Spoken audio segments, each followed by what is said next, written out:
بسم اللہ الرحمن الرحیم۔ السلام علیکم۔ کیپٹل ٹاک میں خوش آمدید۔ آج پاکستان پیپلز پارٹی نے لاہور میں لوڈ شیڈنگ کے خلاف ایک مظاہرہ کیا اور اس مظاہرے میں پیپلز پارٹی کے بہت سے جو مرکزی رہنما ہیں وہ بھی شریک تھے اور انہوں نے وہاں پہ خطابات بھی کیے۔ اور اس مظاہرے میں آج چودھری اعتزاز احسن صاحب جو ہیں انہوں نے قوم کو اپنے ایک مخصوص انداز میں قوم کو ایک خوشخبری سنائی ہے، اور خوشخبری وہ کیا سنا رہے ہیں ذرا سنیں۔ اب اعتزاز احسن اور چودھری نثار علی کا آپ سوچیں اتفاق ہو گیا ہے۔ ایک بات چودھری نثار علی نے درست کی ہے، وہ کہتا ہے کہ یہ جو ٹویٹیں ہیں، یہ ٹویٹیں جو ہیں یہ زہر قاتل ہیں۔ بالکل چودھری نثار علی درست کہتے ہو، یہ ٹویٹیں زہر قاتل ہیں، پر صرف اگر مرد ہو تو مریم نواز شریف کو بھی ٹویٹ کرنے سے روکو۔ اس کو روک دو تو ہم مان لیں گے کہ تم واقعی وزیر داخلہ ہو، ورنہ تم ملازمت کر رہے ہو۔ تو کچھ طنزیہ لہجہ جو ہے وہ کچھ سخت بھی ہو گیا، لیکن لگتا یہ ہے کہ پیپلز پارٹی جو ہے وہ کافی کنفرنٹریشن کے موڈ میں ہے، اور یہ جو کنفرنٹریشن کا موڈ ہے یہ خورشید شاہ صاحب کی جو تقریر ہے اس میں بھی نظر آ رہا تھا۔ سچن جندال کے ساتھ تم نے رشتہ قائم پھر کر دیا۔ پاکستان کے غیور عوام کشمیریوں کے خون پہ آپ نے یہ سیکریٹ میٹنگ کی۔ آپ کو بتانا پڑے گا کہ آپ نے اس کے ساتھ کیا بات کی۔ پاکستان کے سیکورٹی کے خلاف تو سازش نہیں کی۔ خدا کے واسطے ہمیں ہندوستان کے آگے مت بیچو، مت بیچو، مت بیچو، مت بیچو، مت بیچو۔ اور اسپیکر قومی اسمبلی سردار ایاز صادق صاحب آج لاہور میں تھے، وہاں پہ انہوں نے بھی اس معاملے پر کچھ گفتگو کی ہے، لیکن ان کا لہجہ کچھ دھیما اور سنجیدہ تھا۔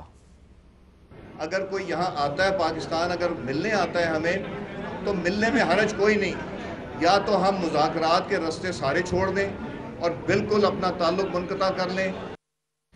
بالکل درست ہے کہ اگر کوئی ملنے آئے تو اس کو ضرور ملنا چاہیے، اور مذاکرات کے دروازے ہم بند نہیں کر سکتے، لیکن پاکستان کے اسٹوڈنٹس، پاکستان کے بچے اگر انڈیا جاتے ہیں تو ان کے ساتھ وہاں پر کیا سلوک ہوتا ہے، اب یہ بھی پوری دنیا کو پتہ چل گیا ہے کہ ہمارے بچے وہاں پہ گئے، ہمسائے کے گھر میں گئے اور ان کو وہاں سے ذلیل کر کے نکال دیا گیا۔ اور بھارتی خفیہ ایجنسی را کے سابق سربراہ AS دولت انہوں نے بھی اعتراف کر لیا کہ اب جو مقبوضہ جموں و کشمیر ہے وہاں پہ صورتحال اتنی خراب ہو گئی ہے کہ جو عام کشمیری نوجوان اور بچیاں ہیں، وہ بچیاں جو ہیں وہ اب فوج کے خلاف مزاحمت کر رہی ہیں اور فوج کے خلاف مظاہروں میں حصہ لے رہی ہیں۔ تو یہ ایک علیحدہ موضوع ہے، اس پہ ہم ایک علیحدہ سے بات کر سکتے ہیں، لیکن جو پیپلز پارٹی کا لب و لہجہ جو ہے اب تقریباً وہی ہو گیا ہے جو کہ تحریک انصاف کا ہے۔ اس کی کیا وجہ ہے اور سیاست کیا رخ اختیار کرے گی؟ ہمارے ساتھ گفتگو کے لیے موجود ہیں جناب دانیال عزیز صاحب، مسلم لیگ نون سے ان کا تعلق ہے، جناب سینیٹر شبلی فراز صاحب پاکستان تحریک انصاف سے ان کا تعلق ہے، اور سینیٹر سعید غنی صاحب پاکستان پیپلز پارٹی سے ان کا تعلق ہے، وہ کراچی میں ہمارے ساتھ موجود ہیں۔ دانیال عزیز صاحب، یہ اعتزاز صاحب نے جو کہا چلیں وہ تو ان کا طنز ہے، اور چودھری نثار علی خان صاحب کے ساتھ ان کی ایک خصوصی محبت ہے، اس کا وہ اظہار کر رہے تھے، لیکن یہ خورشید شاہ صاحب جو ہیں، یہ جو ان کا لب و لہجہ ہے یہ کافی غیر متوقع ہے، کیونکہ پیپلز پارٹی اگر کسی پہ الزام لگائے کہ جی آپ نے ملک بیچ دیا تو یہ کافی حیرت ہوتی ہے اس پہ۔ پیپلز پارٹی یہ الزام کیوں لگا رہی ہے؟ مجھے بڑا افسوس ہوا ہے جی یہ دیکھ کے، اور یہ صرف یہاں پر نہیں، یہ جگہ جگہ یہ بات ابھر رہی ہے۔ جو آپ نے کلپ دکھایا مریم صاحبہ کے حوالے سے، یہ ایک نہ جانے کیوں ایک عورت جو ہے وہ سب کے سروں کے اوپر اتنا سوار کیسے ہو گئی؟ یہ سب ڈرتے کیوں ہیں ان سے، اتنے گھبراتے کیوں ہیں؟ وہ اپنے گھر میں بیٹھے ہیں، ابھی انہوں نے ہر قسم کا چیکڑ ان کے اوپر اچھالنے کی کوشش کی ہے، پوری سپریم کورٹ کے بینچ نے ان کو ان کا نام تک نکال دیا، جو 1 سال کے لیے ان کے خلاف خوفناک پروپیگنڈا ہوتا رہا۔ اس کے بعد وہ ابھی سیاہی سوکھی نہیں تھی تو ان کے یہ لیکس کے حوالے سے پروپیگنڈا خوفناک کرنا شروع کر دیا، جبکہ جو پیراگراف 18 میں اپروو کی گئی تھیں ریکمنڈیشنز کنسنسس اس کمیٹی کی، اس میں بھی ان کا ذکر تک نہیں ہے۔ تو میں سمجھتا ہوں کہ آخر کار اگر ان کے پاس کوئی ڈھنگ کی سیاسی بات ہے، وہ آپ نے پیراگراف 18 کا ذکر کیا تو وہ نوٹیفیکیشن کیوں نہیں آ رہا؟ جی میں نے آپ کو یہ بتایا ہے کہ وہ ان محکموں کا پیرا 2 میں لکھا ہوا ہے کہ ان محکموں کی ذمہ داری ہے، وہ لازماً کر رہے ہوں گے. آج چودھری نثار علی خان صاحب فواد صاحب کے پاس بیٹھے رہے کافی دیر. حامد صاحب میں پلیز جو آپ نے کلپس چلائی ان کا میں جواب دے لوں، پھر انشاءاللہ جو آپ سوال پوچھیں گے میں جواب دوں گا جتنی میرے میں ہمت ہے. لیکن میں آپ کو یہ کہنا چاہتا ہوں کہ خورشید شاہ صاحب کا اور محترم اعتزاز احسن صاحب کا میں انتہائی ادب سے جواب دینا چاہوں گا کہ اتفاق کی بات ہے کہ انہوں نے انٹیریئر منسٹری کا نام لیا اعتزاز صاحب نے، کیونکہ ہمارا حافظہ اتنا کمزور نہیں ہے. یہ وہی انٹیریئر منسٹری ہے جس نے ایک زمانے میں جو سکھ پولیٹیکل موومنٹ تھی وہ لسٹیں فراہم کی گئی تھیں. یہ وہ جنڈل کے ذریعے دی گئی تھیں یا کس طرح گئی تھی اس وقت؟ اس کا چودھری اعتزاز صاحب کہتے ہیں پھر میرے پہ مقدمہ قائم کرو. جی بالکل، وہ مقدمہ تو انشاءاللہ وہ بھی مقدمہ پھر قائم کر لیں اگر یہی بات ہے تو. نہیں یہ کوئی جواب تو نہیں ہے نا میں اس طرح سے ان کا، لیکن میں یہ کہنا چاہوں گا ضرور کہ تھوڑا سا جو ہے جب آپ سیاسی سٹنٹ کھیلنے لگے یا کوئی گگلی کرانے کی کوشش کر لیں، اپنا ماضی بھی دیکھ لیا کریں کہ جو آپ بات کر رہے ہیں کہ یہ بومرینگ ہو کہ آپ کو تو نہیں لگ جانی. اور میری موجدبانہ ایک ریکویسٹ ہوگی، اللہ جانے کیوں یہ فیسنیشن ہوگی ہوئی ہے، ایک پری ڈیریلیکشن ہوگی ہوئی ہے اپوزیشن کی مریم صاحبہ کے ساتھ. وہ ابھی پبلک آفس ہولڈر نہیں ہے. جو یہ ٹویٹ کی بات ہے وہ تو چودھری نثار صاحب نے کہا تھا کہ محکموں کے درمیان یہ طریقہ کار نہیں ہے، خاص طور پہ اتنے سینسٹیو ایشو کے اوپر. تو اس کو کہاں جا کے لگا دیا ان کے ساتھ؟ مطلب جو بات اٹھتی ہے ان کا جواب ہوتا ہے مریم، اگر کوئی بھی چیز غلط ہوتی ہے ان کا جواب ہوتا ہے مریم. یہ کیوں ان کے ذہنوں کے اوپر سوار ہو چکی ہیں؟ عمران خان کا بھی یہی حال ہے. یہ ذہنی مریض کیوں بن گئے ان سے؟ مجھے سمجھ نہیں آتی بات. جی شبلی فراز صاحب، آپ ذہنی مریض کیوں بن گئے اور بار پی آئی ڈی کی طرف جاتے ہیں؟ آپ جس طرح پی آئی ڈی میں کوئی خزانہ پڑا ہوا ہے وہاں جا کے آپ کیوں پریس کانفرنس کرنا چاہتے ہیں؟ نہیں، بات تو پی آئی ڈی کی بات نہیں ہے. بات تو یہ ہے کہ یہ بھی جاتے ہیں، یہ بھی وہاں پہ پریس کانفرنس کرتے ہیں. تو وہاں پہ یہ کہاں لکھا ہوا ہے کہ وہ جو ہے تو صرف حکومت وقت کے لوگ وہاں پہ آ سکتے ہیں اور کوئی پارلیمنٹیرین نہیں آ سکتا؟ خیر یہ تو جی یہ معمولی سی باتیں ہیں. اور میرا خیال ہے کہ بات اصل میں دانیال عزیز صاحب کر رہے تھے کہ ہم سب کے سروں پہ سوار کیوں ہیں. پہلی بات تو یہ ہے کہ دیکھیں ان کی کوئی آفیشیل حیثیت نہیں ہے ماں سوائے اس کے کہ وہ پرائم منسٹر کی صاحبزادی ہیں اور صفدر صاحب کی وہ اہلیہ ہیں. ان کا کوئی بنتا نہیں ہے کہ وہ سیکرٹریز کو، منسٹرز کی میٹنگز کو پریزائڈ کر رہی ہوں. یہ ٹویٹ وہی کرتی ہیں، آپ انہی کے پارٹی کے لوگ کرتے ہیں. بات یہ ہے کہ انہوں نے اپنے آپ کو اپنا سوشل میڈیا پہ وہ اپنے ریمارکس دیتی رہتی ہیں، تو جب دیں گی تو پھر وہ ریسیو بھی کریں گی. اور اس میں پھر بات وہی آتی ہے کہ دیکھیں کسی ایک آفس ہولڈر کی بیٹی ہونے کے یا بیٹا ہونے کے حیثیت سے آپ ملک کے معاملات کو نہیں چلا سکتے. وہ کس کیپیسٹی میں ملک اپنے وہ چلاتی ہیں، پریزائڈ کر رہی ہوتی ہیں کئی فنکشنز کو، کئی سیکرٹریز ان کے سامنے بیٹھے ہوتے ہیں، کئی وہ سارے بالکل سر نیچے کیے ہوئے بیٹھے ہوتے ہیں. اب یہ جو ہے نا، یہ دیکھیں جمہوریت میں یہ کام نہیں ہے، یہ کوئی بادشاہت نہیں ہے، یہ کسی کی بادشاہت نہیں ہے کہ جس میں کہ اس کے جو فیملی ہو وہ شہزادہ شہزادیاں اور اس قسم کے لوگ ہوں. یہ ایک جمہوریت ہے جی. آپ کس دور میں بیٹھے ہوئے ہیں اور آپ جو ہے تو ایک خاندان کی ایک کو پرپیچویٹ کیا ہوا ہے. ہمیں تو کبھی ابا نے کسی اس میں آگے نہیں آنے دیا، بیکاز مطلب ہے کہ یہ طریقہ نہیں ہے. یہ طریقہ نہیں بالکل نہیں ہے. احساس محرومی، احساس فخر ہے، بالکل ٹھیک کیا ہے. مطلب ہے کہ دیکھیں یہ چیزیں غلط ہیں، یہ جمہوریت کو دوام نہیں دیتی ہیں. یہ اس ملک میں ایک خاص کلچر پیدا کرتی ہیں جس میں کہ آپ نے کچھ لوگوں کو ہر چیز قانون سے اور اس سے بالاتر رکھا ہوا ہے، اور جو ہے تو باقی جو الیکٹڈ ریپرزینٹیٹیوز ہیں یہ جیسے لوگوں کو کریں تو کوئی وہ نہیں ہے. لیکن ایک ان الیکٹڈ پرسن وہ کیسے، کس کیپیسٹی میں، جسٹ بیکاز وہ ان کی بیٹی ہیں. اس میں گزارش یہ ہے کہ اتنی دیر نہیں ہے، پھر ہمارا حافظہ آپ بار بار چیزیں یاد کروانی پڑتی ہیں. یہی ایبٹ آباد میں ہم نے دیکھا کون کیمپین چلا رہا تھا، کے پی کے ہیلی کاپٹر میں کون جا کے سبزیاں خرید رہا تھا. اب وہ بات نہیں چل سکی تو اس میں ہمارا تو قصور نہیں ہے، لیکن کم از کم ایک منٹ کے لیے ابھی ان کے منہ سے نکلتی ہے بات کہ جی کلثوم نواز نے بڑا ایک اچھا صاحبہ نے بڑا اچھا رول ادا کیا کہ جب اپوزیشن کے دن تھے تو ان کو یہ تائید دے رہے تھے اور شاباش دے رہے تھے اس بات کی، اور ایک جمہوریت کی اسٹرگل خواتین کی آپ نے بے عزتی کی تھی اس کی سپورٹ میں. ایک منٹ ہے جائے، وہ بھی تو کوئی پوزیشن ہولڈر نہیں تھی.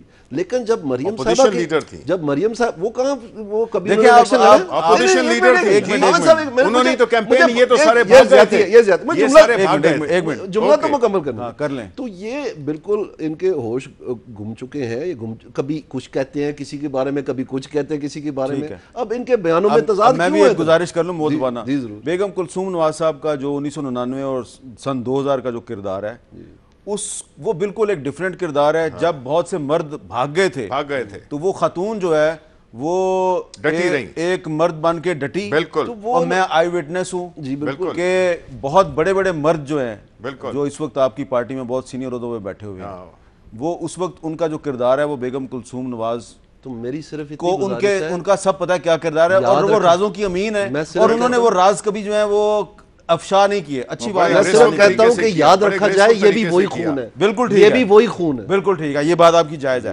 اب بات کرتے ہیں سینیٹر سعید غنی صاحب سے. سعید غنی صاحب, یہ جو آپ کی پارٹی کی لیڈرشپ نے آج لاہور میں جو لب و لہجہ اختیار کیا ہے, آپ ہمیشہ سے آپ کی جو پارٹی کی سینئر لیڈرشپ ہے وہ ہمیشہ یہ کہتے رہے کہ جی کسی کی انٹیگریٹی پہ, کسی کی حب الوطنی پہ ہمیں سوال نہیں اٹھانے چاہیے, بغیر ثبوت کے الزام نہیں لگانا چاہیے. پہلے پیپلز پارٹی پہ یہ الزامات لگتے تھے, ملک توڑ دیا, وطن دشمن ہے, یہ ہے وہ ہے. اب خورشید شاہ صاحب وہی الزام جو ہیں وہ وزیر اعظم نواز شریف پہ لگا رہے ہیں. تو کیا یہ پاکستان کی سیاست جو ہے اس کا سٹینڈرڈ یہ ہو گیا ہے کہ الیکشن قریب آئیں تو سیاسی جماعتوں کے لیڈر ایک دوسرے کو غدار کہنا شروع کر دیں؟ مرزا, پہلے تو میں ذرا ایک واضح کر دوں کہ پاکستان پیپلز پارٹی سیاست میں خواتین کے کردار کے بالکل بھی خلاف نہیں ہے, بلکہ ہم تو بہت زیادہ سپورٹ کرتے رہے ہیں, اور پیپلز پارٹی نے تو بے شمار مثالیں قائم کی ہیں. تو مریم نواز صاحبہ اگر سیاست میں فعال کردار ادا کریں گی تو ہم اس کو سپورٹ کریں گے, انکریج کریں گے, ویلکم کریں گے, یہ بہت اچھی بات ہے. لیکن جب وہ سیاست میں آ کر حصہ لیں گی اور ہمیں محسوس ہوگا کہ کچھ چیزیں ایسی ہیں جو غلط ہو رہی ہیں تو ان پر تنقید بھی ہوگی. ہم یہ نہیں کر سکتے کہ جی آپ تنقید ان پہ نہ کریں چونکہ وہ جو مرضی کرتی رہیں, تو یہ دونوں الگ الگ چیزیں. ان کا سیاسی کردار الگ چیز ہے, ان پہ تنقید ہونا الگ چیز ہے. باقی جو آپ نے شاہ صاحب کی بات کی, میر صاحب, یہ جب جندال صاحب مل کے گئے نواز شریف صاحب سے, تو میں سمجھتا ہوں کہ اگر حکومت پہلے ہی واضح طور پر ساری چیزیں بتا دیتی اور ان چیزوں کو اتنا خفیہ رکھنے کی کوشش نہ کرتی تو یہ ساری چیزیں پیدا ہی نہ ہوتی, یہ جو ادھر ادھر سے اور باتیں یہ نہ آتی. اور ایک ایسے موقع پر جب جو ڈان لیگز کے حوالے سے ایک کنٹروورسی کھڑی ہوئی اور اس پر آپ نے دیکھا کہ ملٹری اور سول جو ہماری لیڈرشپ ہے اس کے اندر ایک بہت بڑا ویکیوم آپ کو نظر آیا.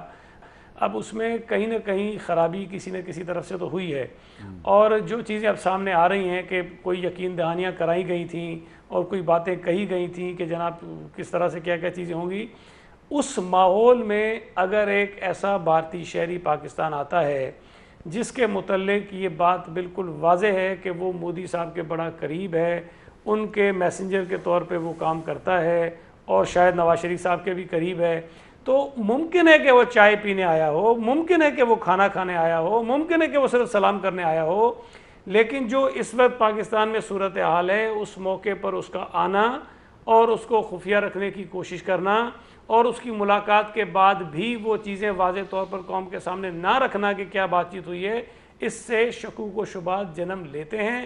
اس کو دور کرنا حکومت کی ذمہ داری ہے. اگر وہ دور نہیں کریں گے یہ باتیں مزید ہوں گی, اور یہ کسی کے بھی حق میں نہیں. میں بالکل اس بات کو تسلیم کرتا ہوں, یہ باتیں نہیں ہونی چاہیے, لیکن جب آپ شکوک پیدا کریں گے تو باتیں ہوں گی ضرور اس قسم کی. اچھا, اور میں سمجھتا ہوں کہ ایک جو جی اچھا آپ دانیال صاحب, وہ ایک چھوٹا سا سوال میں نے پوچھا تھا, وہ گفتگو میں ذکر آیا, آپ نے پیرا 18 کا ذکر کیا, تو سعید غنی صاحب بھی ذکر کر رہے ہیں ڈان لیگز والے اس معاملے کا. وہ کوئی خبر ہے کہ وہ نوٹیفیکیشن جو مشہور زمانہ نوٹیفیکیشن ہے وہ کب جاری ہوگا؟ میں یہ عرض کرنا چاہتا ہوں جی, ان کی دوسری بات کا بھی میں ساتھ ہی جواب دیتا چلوں.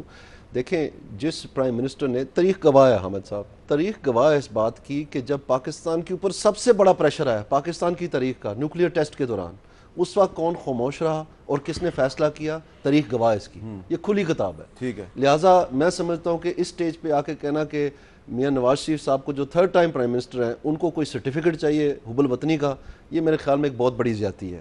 اور شکوک و شبہات یا کیس رائیوں کے اوپر اتنے بڑے دعوے کار گزرنا, یہ بھی میرے خیال میں ایک زیادتی والی بات ہے.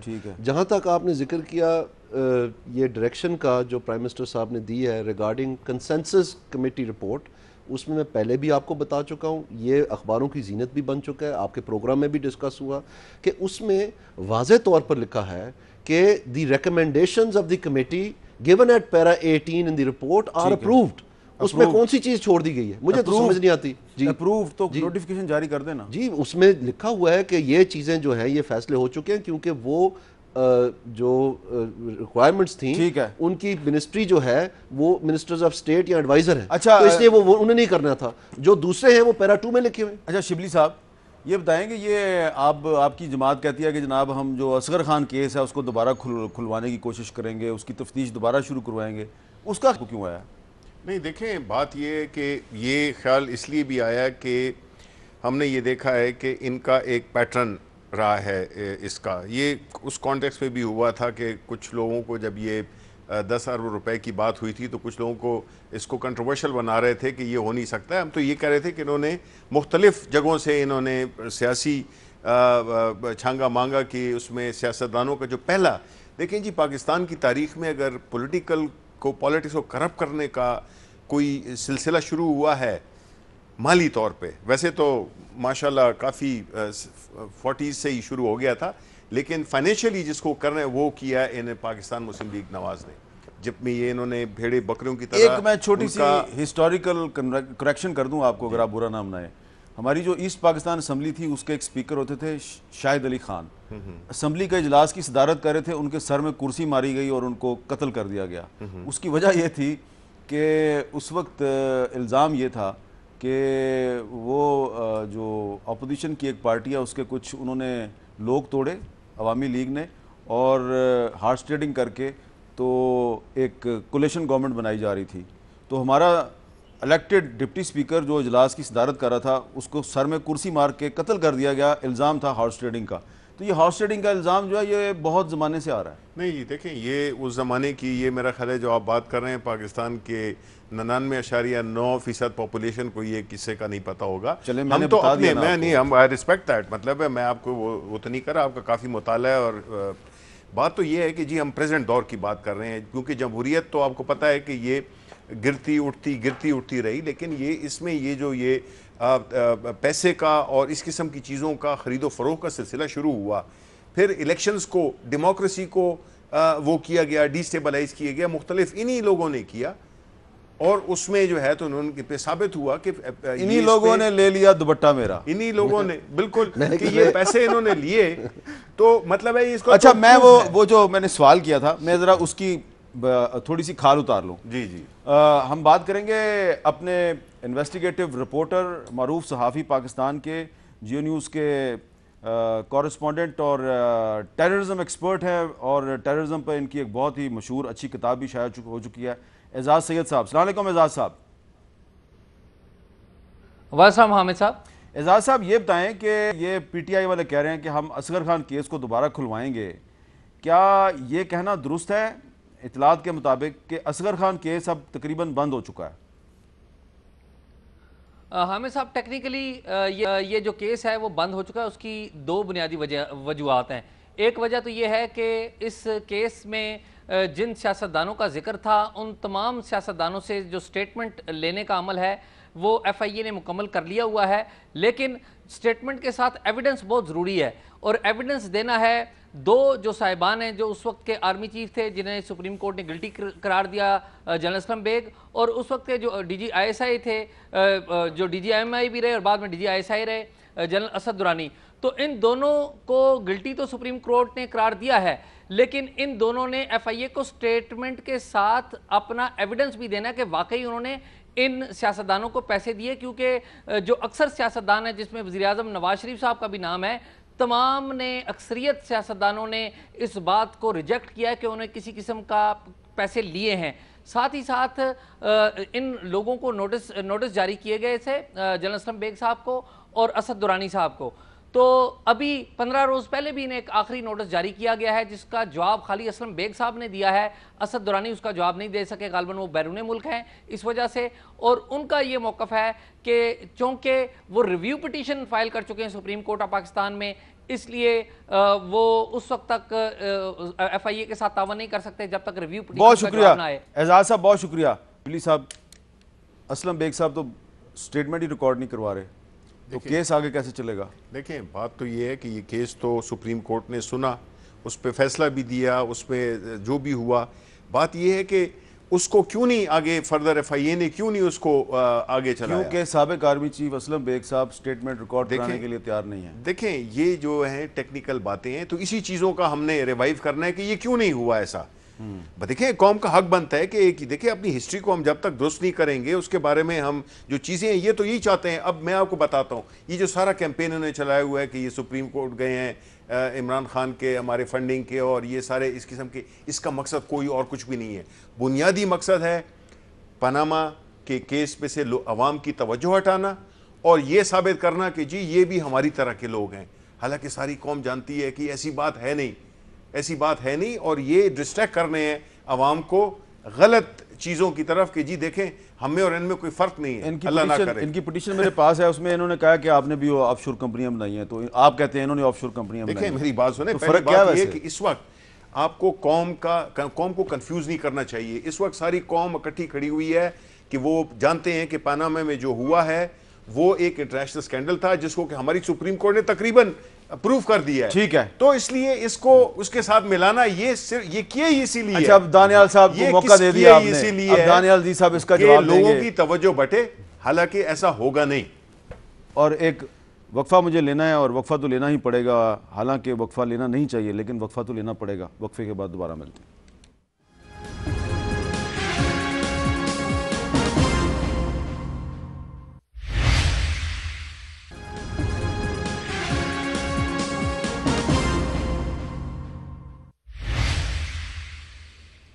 وقفے کے بعد گفتگو میں دوبارہ خوش آمدید. سعید غنی صاحب سے بات کریں گے. سعید غنی صاحب، یہ جو ساری صورتحال ہے، یہ جو سیاسی جماعتیں ایک دوسرے پہ الزامات لگا رہی ہیں، تو ایک طرف یہ صورتحال ہے، ہم ایک دوسرے پہ الزامات لگا رہے ہیں، اور دوسری طرف ہندوستان جو ہے وہ پاکستان پہ الزامات لگا رہا ہے اور پاکستان کے ساتھ ایسے تعلقات کو کشیدہ کر رہا ہے جیسے کہ شاید وہ ہمیں بلیک میل کرنا چاہتا ہے. تو آپ یہ نہیں سمجھتے کہ اس وقت جو سیاسی جماعتیں ایک دوسرے پہ الزامات لگا رہی ہیں اور جس طرح کی کشیدگی کو ہوا دی جا رہی ہے، اس کا فائدہ دشمنوں کو ہوگا؟ میر صاحب یہ تو دیکھیں، میں سمجھتا ہوں کہ ان اینی کیس اگر پاکستان میں انسٹیبلٹی ہوگی تو بھارت اس سے فائدہ اٹھانے کی کوشش کرے گا، اور وہ کر رہا ہے وہی بات جس طرح آپ نے کہا ہے. لیکن اگر انسٹیبلٹی ہے تو اس کی اسباب کیا ہیں اور وہ ختم کیسے ہو سکتی ہے؟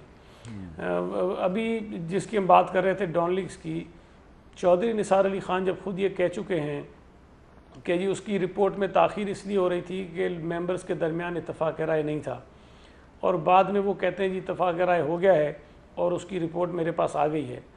اور پھر بعد میں انہوں نے انکشاف کیا کہ جو اس کمیٹی کے سربراہ تھے انہوں نے شرط رکھی تھی کہ اگر اتفاق نہیں ہوگا تو میں کمیٹی کی رپورٹ پر دستخط نہیں کروں گا. اب یہ تو میں نے پہلی مرتبہ سنا ہے نا کہ آپ نے کسی شخص کو مشروط طور پر جو بنایا ہو کہ جناب یہ آپ کی شرط مانی جائے گی. اب اس میں سوال یہ پیدا ہو رہا ہے کہ وہ کیا ریزنز تھے کہ اس پر اتفاق رائے نہیں تھا، اور پھر وہ کیوں بعد میں اتفاق ہو گیا. تو کہیں نہ کہیں کچھ ممبرز کی رائے تبدیل کروائی گئی ہے. اب اگر رائے تبدیل ہوئی ہے تو اس کا مطلب ہے کہ جو رپورٹ ہے اس کا پورے کا پورا جو چہرہ ہے وہ تبدیل ہوا ہوگا. اب مجھے جو اس سے زیادہ بات خطرناک لگتی ہے کہ ڈان لیکس کی رپورٹ میں نواز شریف صاحب کے اوپر کوئی نقصان ان کو نہیں پہنچنے والا تھا براہ راست.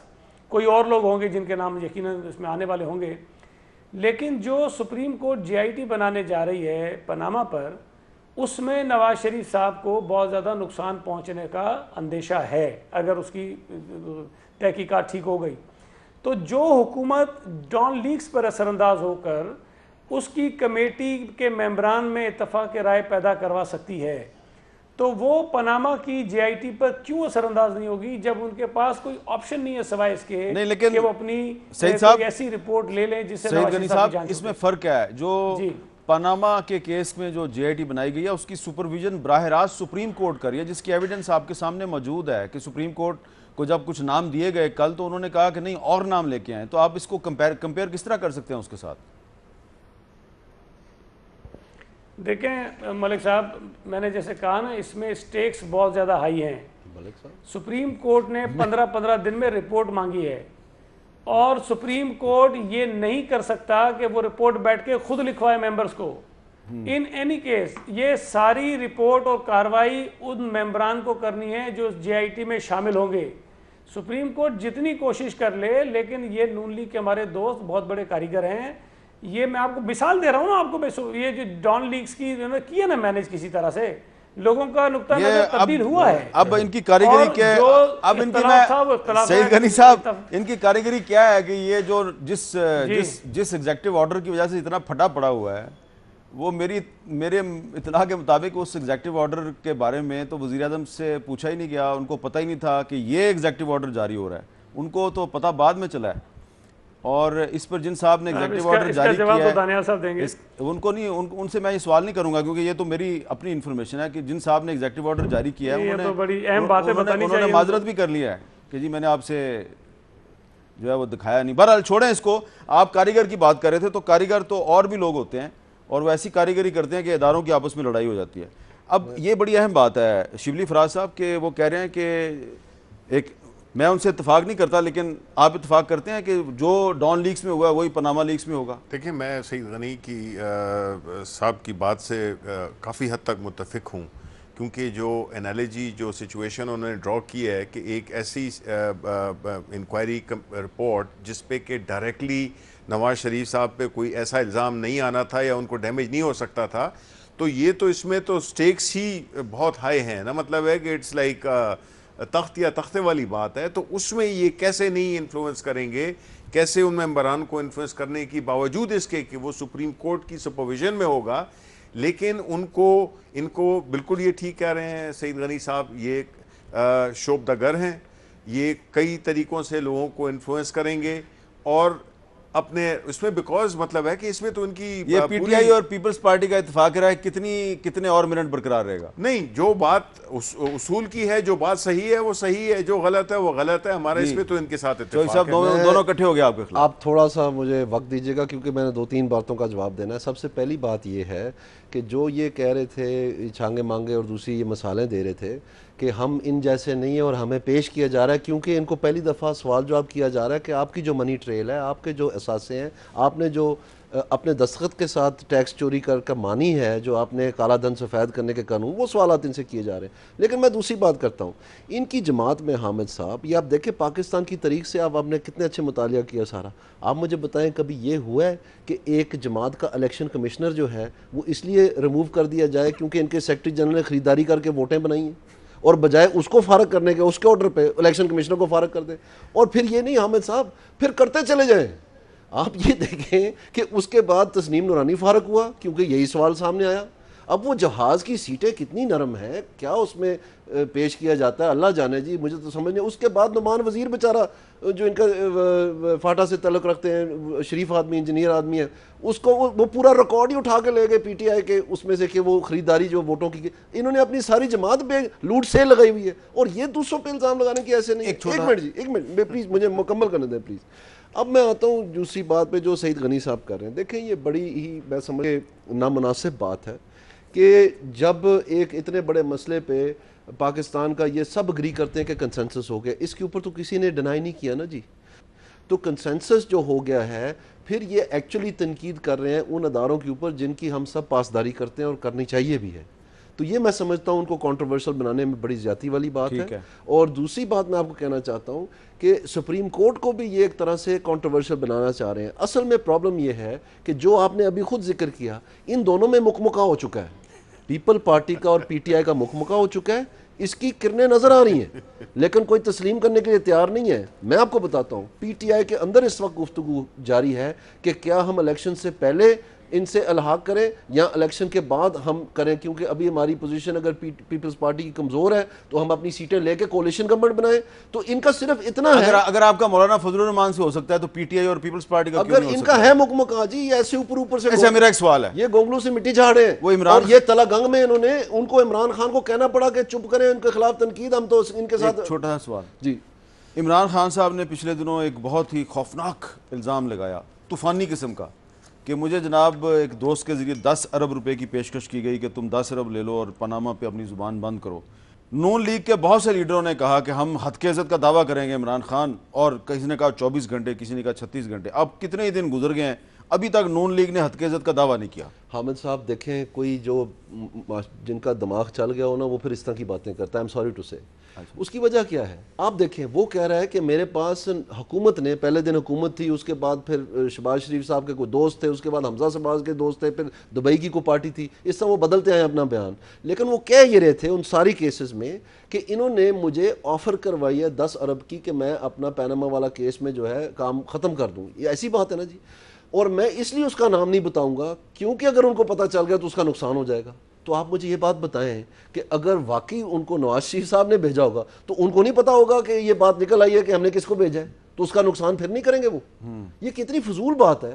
اتنا بچگانہ قسم کی حرکتیں نہیں کرنی چاہیے. اگر آپ نیشنل لیڈرشپ تو حد کی عزت کا دعویٰ ہوگا کہ نہیں ہوگا؟ نہیں بالکل, وہ تو جنہوں نے کہا ہے جی وہ ضرور انشاءاللہ کریں گے اور کر بھی رہے ہوں گے. مجھے ایگزیکٹلی اس وقت نہیں پتا کہاں تک پہنچا وہ, لیکن میں آپ کو اور بات کہہ رہا ہوں کہ آن دا فیس آف اٹ یہ بالڈ ہے, یہ الیگیشن, یہ سوائے فضول بات کے ہو ہی کچھ نہیں سکتا. اور کتنے افسوس کی بات ہے یہ کہ ایسے موڑ پہ آ کے اس طرح کی بونڈی باتیں کرنا. اگر شبلی فراز صاحب اگر حد کی عزت کا دعویٰ کر دیا نون لیگ نے, پھر کیا کریں گے؟ پھر وہ خان صاحب کا وہ جو دوست ہے جس کو آپ بھی جانتے ہیں اور میں بھی جانتا ہوں, پھر وہ کورٹ میں آ کے کہے گا کہ ہاں جی مجھے آفر ہوئی تھی. دیکھیں وہ تو یہ بالکل کریں. پہلی بات تو یہ کہ یہ گدڑ بھپکے ہیں. مطلب ہے کہ یہ کہتے ہیں کہ ہم کریں گے لیکن کرتے کچھ ہے نہیں, بیکاز ان کا اپنا دامن اس قدر آلودہ ہے کہ یہ کس طرح کی باتیں کرتے ہیں. یہ نہیں, یہ بالکل ایسے ہی ہے جیسے کہ ان کا اگر آپ ماضی دیکھیں, یہ ساری چیزیں اس سے زیادہ بدتر کی ہوئی ہیں. اسامہ بن لادن سے یہ کتابوں میں آ چکا ہے. ابھی کا بتا رہے ہیں آپ کو کتاب پورا ہسٹری ہے بھائی آپ کی. اسامہ بن لادن سے آپ نے پیسے لیے, آپ نے وہ دوسرے اس میں لیے, چھانگا مانگا میں کیا, اور کتنی چیزیں مطلب ہے وہ ہوں گی, وہ آپ کو زیادہ پتا ہوگا. لیکن کم از کم یہ اخبارات میں اور کتابوں میں یہ باتیں آ چکی ہیں. انہوں نے ہمیشہ ضمیر خریدے ہیں, انہوں نے لوگوں کو خریدا ہے, اور یہ ان سے توقع بالکل وہ ہے, ایکسپیکٹڈ ہے کہ یہ اس طرح کا کام کر سکتے ہیں. بیکاز یہ بزنس کمیونٹی ہے, بزنس مینٹیلٹی ہے جس میں کہ چیزوں کو کی قیمت لگائی جاتی ہے. اس طرح کے تو نہیں ہوتے نا جی. اب سارے بزنس مین کو نہیں, سارے بزنس اقتدار میں آئے کیس کر دیں. نہیں بالکل وہی شرط جو مجھے آپ کہتے ہیں ان کو بھی کہہ دینا. ایسی بیٹھ کے ہوائی باتیں کرتے جانا, یہ تو کوئی طریقہ یار. آپ پہ کتنے کیس کریں, آپ پہ تو ثابت ہو گیا ہے. آپ کے اوپر ثابت ہو رہا ہے. پتہ نہیں آج عدالت میں آپ کے میں پاس آپ کو جواب بتاؤں نہیں تھا. ایک سیکنڈ, میں اس کی بات پوچھیں جی, آپ ہوا کیا ان کے ساتھ, میری بات سنیں. آپ کو پتہ چل جائے گا میں ایک بات پانی کا پانی. پتہ نہیں آپ کو یہ باتیں کیوں عجیب لگ رہی ہیں, جبکہ آپ کی سپریم کورٹ نے 2 ججز نے کلیئرلی کہہ دیا کہ یہ نہ صادق ہیں نہ امین ہیں. باقی 3 ججوں نے بھی کہا کہ اس کو ہم نے اپنا وہ دور کرنے کے لیے. تو آپ کیسے اس بات کو پہ حیرانگی کا اظہار کر سکتے ہیں؟ Let us take a break. Break کے بعد دوبارہ ملتے ہیں.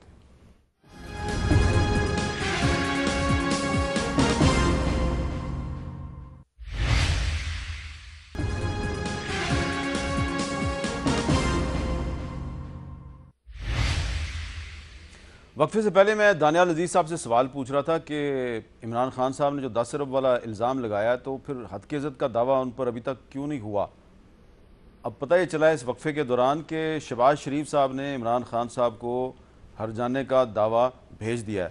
تو شبلی فراز صاحب ہر جانے کا دعویٰ تو چلا گیا, تو دانیال عزیز صاحب اب یہ کیس کتنا لمبا لٹکے گا, اور کیا یہ کیس اب زیادہ اہمیت اختیار کرے گا یا وہ کیس جو حنیف عباسی صاحب نے دائر کیا ہوا عمران خان صاحب کے خلاف سپریم کورٹ؟ اس کیس میں جو ڈیفیمیشن ایکٹ ہے مجھے اس کے بارے میں پتہ ہے, کیونکہ میں نے کسی لوگوں کے اوپر دعوے کیے ہوئے ہیں, تو میں پرسو کر رہا ہوں. ان کے اریسٹ وارنٹ بھی ہو گئے ہیں, وہ آپ کو جلدی پتہ چل جائے گا. لیکن اس میں 14 دن کا وقفہ ہوتا ہے جی. تو اس میں 14 دن میں قانونی ضابطے کے مطابق عمران خان صاحب کو جواب دینا پڑے گا. جہاں تک سپریم کورٹ میں کیس چل رہا ہے اس میں ذرا 1 منٹ آپ کا لینا چاہوں گا. وہاں پر آج 2 چیزوں کے اوپر بحث ہوئی ہے. ایک تو جو نیازی سروسز لمیٹڈ ہے, اور عمران خان صاحب نے جو کالا دھن سفید کرنے کے لیے, جب ان کی فلیٹ ملکیت تھی ہی نہیں, کیونکہ وہ کہتے ہیں کہ نیازی سروسز لمیٹڈ میری آف شور نہیں ہے, اب اس پہ مکر گئے ہیں کیونکہ اس میں جو پیسے ہیں اس کے پاس ان کا کوئی جواب نہیں ہے. نام ان کی بہنوں کا ہے ڈائریکٹرشپ میں, اور 3 اور کمپنیاں, اب اللہ جانے ان میں کیا کیا نکلنا ہے, وہ ابھی چل رہا ہے کیس. لیکن اس میں جو ایک اہم بات ہوئی ہے وہ یہ ہوئی ہے کہ جو فورن فنڈنگ کا کیس ہے اس میں جو دستاویزات ہیں جو گوشوارے پی ٹی آئی نے خود ارسال کیے ہیں, پاکستان میں نہیں, یو ایس جسٹس ڈپارٹمنٹ کو, اس میں یہ ایک آج کورٹ میں بتایا گیا کہ پوری انہوں نے ایک سکیم بنائی ہوئی تھی جو پولیٹیکل پارٹیز آرڈر کے عین مخالف ہے, کہ پاکستان میں $1 بھی $1 بھی جو ہے فورن فنڈنگ نہیں کی جا سکتی، اور انہوں نے پورا نظام بنایا ہوا تھا. اس پہ آپ پورا پروگرام کر چکے ہیں میرے ساتھ ویسے. نہیں، میں کورٹ کی بات کر رہا ہوں. پہلی مرتبہ یہ دیکھیں 3 سال سے یہ بھاگ رہے الیکشن کمیشن میں، آج پہلی دفعہ ان کو جواب دینا پڑا. اچھا آج جواب دینا پڑا ہے. ہاں، اور یہ مان چکے ہیں، انہوں نے کنفیشنل سٹیٹمنٹ دی اپنی کنسائز میں کہ ہاں ہم نے یہ کیا ہے. دیکھیں جی اب میں یہ آپ پھنس کو گئے بری طرح. دیکھیں میں بتاؤں، پہلی بات تو یہ ہے کہ ان کو قوم سے معافی مانگنی چاہیے. پاکستان کے وہ جو 80 لاکھ ایکسپیٹریٹ جو کہ باہر اپنے خون پسینے کی کمائی اس ملک کو بھیج رہے ہیں، اور ان جیسی نااہل حکومت جس کی کہ کوئی ایکسپورٹس بھی نیچے جا رہی ہیں، سب کو جا رہی ہیں، انہوں نے وہاں پہ ان کی پیٹریوٹزم کو چیلنج کیا ہے. انہوں نے کل کیا ہے، اگر یہ تھے عدالت میں تو یہ کنفرم کریں. میں تھا وہاں پہ، انہوں نے کنفرم کیا ہے کہ جی ان کے وکیل نے، آپ کے وکیل نے نہیں کہا کہ جی ان کا پیٹریوٹزم جو ہے تو وہ ڈیوائیڈڈ ہوتا ہے، وہ اس پہ ہم ٹرسٹ نہیں کر سکتے. عمران خان پہ کہا ہے، بالکل یہ نہیں، انہوں نے کہا ہے، انہوں نے کہا یہ عمران خان کی لائلٹی کوسچن کی ہے. یہ ان کی یہ سوچ ہے کہ یہ کیونکہ ان کو ملتا نہیں ہے. عمران خان اللہ تعالیٰ کے فضل سے ایک دن میں، یہ ساتھ ساتھ مان رہے ہیں کہ ان کو ملتا نہیں ہے، ایک دن میں ارب روپیہ اکٹھے کر لیتے ہیں، لیکن وہ عوامی اس کے لیے. عمران خان کو یہ ضرورت ہی نہیں ہے. آپ کٹھا کرو نا، $2 کوئی آپ کو نہیں دے گا. جس طرح ملک سواروں قرض اتاروں میں آپ نے پورے قوم کے زیورات اور ہماری غریب عورتوں کے زیورات لے گئے تھے، آپ جو ہے یہ باتیں کرتے ہیں. مطلب ہے ان کو یار یہ شبلی صاحب آج دانیال صاحب مدھم لہجے میں بول رہے ہیں، آپ اونچا بول رہے ہیں. اس لیے کہ دکھ اس بات پہ ہوتا ہے کہ اس ملک میں ایک لیڈرشپ پہلی باری جس کو ڈیفینڈ کر رہے ہیں، یہ نہیں عدالت عظمیٰ، یہ چھوٹی باتوں سے قوم کو ڈسٹریکٹ کرنے کی کوشش کر رہے ہیں. چلیں عدالت عظمیٰ ان پہ اب پکڑے گئے تو باتیں چھوٹی ہو گئی ہیں، کنفرم کر چکی ہے، ہتھکڑیاں لگنے لگی کہ یہ تو نہ صادق ہے، یہ نا امین ہے. اچھا بہت بہت شکریہ آپ دونوں کا. دانیال عزیز صاحب کڑکی کی باتیں کر رہے ہیں، ہتھکڑیوں کی باتیں کر رہے ہیں، لیکن ابھی تو فیصلہ عدالت نے کرنا ہے. تو عدالت کے فیصلے کا جب انتظار کر لیتے ہیں، جب تک فیصلہ نہیں آتا تو ہمیں کوئی سویپنگ سٹیٹمنٹ نہیں دینی چاہیے. اجازت دیجیے، اللہ حافظ.